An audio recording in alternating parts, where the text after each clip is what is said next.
Hi, thanks for joining me for another video on making your own coloring sheets.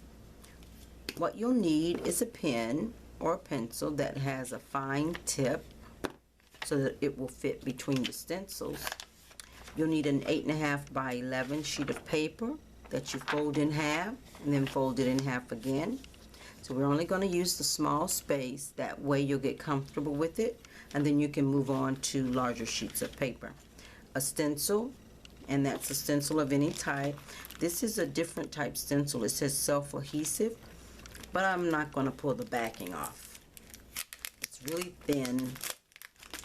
I guess you can put it on a surface and it'll stick in place, and then you just take it up and move it again. However, we don't need to do that. So what I saw, I'm going to combine these two with some items, and what I saw on here was a hummingbird, and I thought that was quite cute. So I'm going to trace the hummingbird by holding the stencil down on the paper. You can tape it, but no need to. By the time you tape it, you can be through tracing it.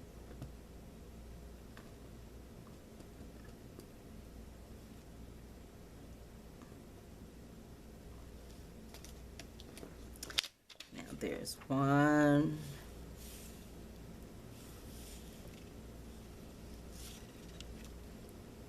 I think I'm going to put one that way and one this way. You just flip, that's all I did. I just flipped the stencil in the other direction. Just flipped it over, and it causes the bird to go in the other direction.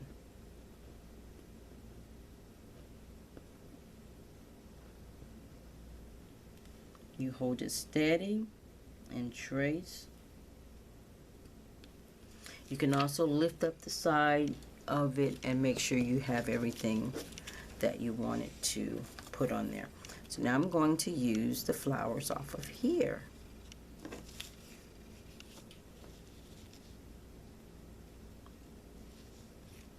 And this is what you can do.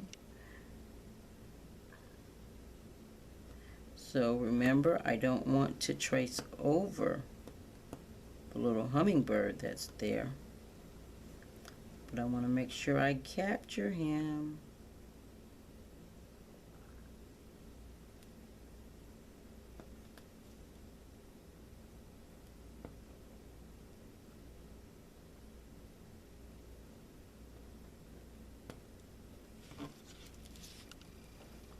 See that? And then I want to give this one down here a flower. Hummingbirds use a ton of energy.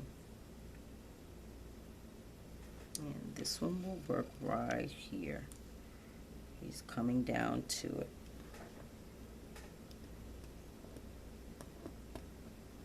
They use a ton of energy. They're tiny little things. Very colorful.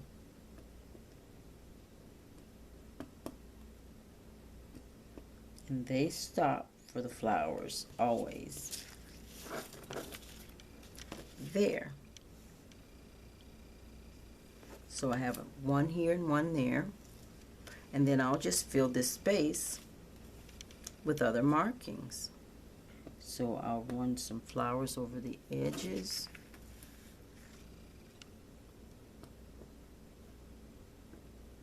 Just giving it a few more flowers, not much.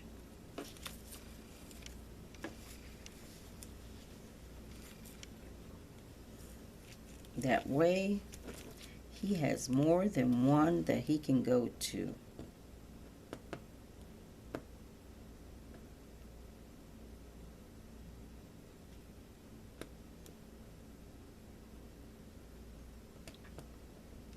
Filling the page without filling it too much, because hummingbirds don't come down just for one flower. They're going to need a couple of flowers.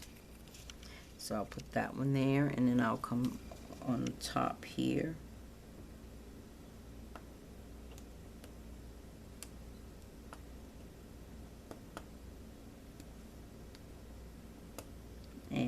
give this one some extra.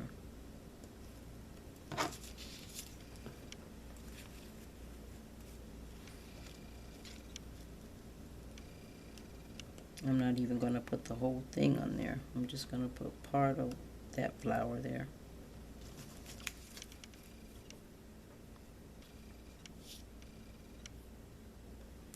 Nicely done. Now I can leave it like that, or I can kind of do something to join them together. There's some of these and there's some of those. I prefer simple.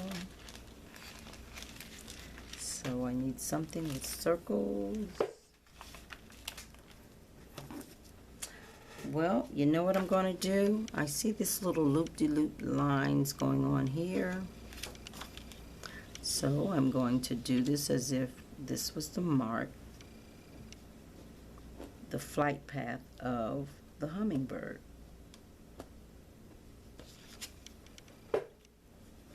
And this one, we'll loop it all the way from up there.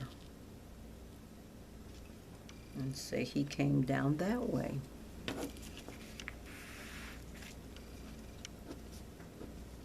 And loop it around. This was for a butterfly, but that's okay.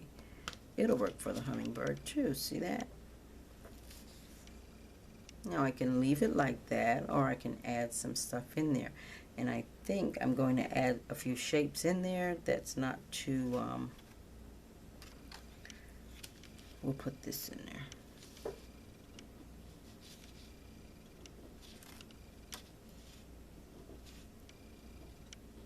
Run some off the edge. Always run some off the edge. That's the bottom of the butterfly.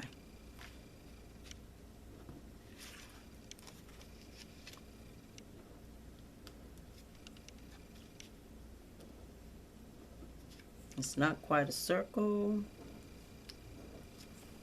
It's getting crowded in there.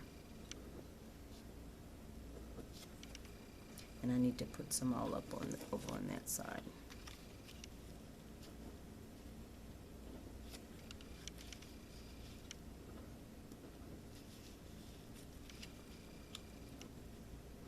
I'm going to make sure you can still see that.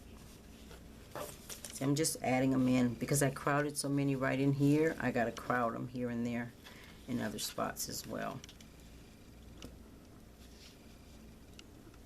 so it doesn't look off.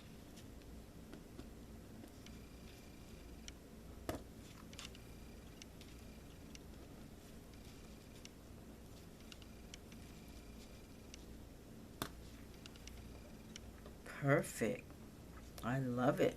I'm not putting anything into, I need to. Let's put one inside the flight path. Perfect. That will work just wonderfully. See that? Now when you color it in, you spend a lot of time coloring in the hummingbirds. Make sure they are more colorful than anything else. All right, thanks for joining me. I hope you're having fun creating your own coloring sheet. Until next time.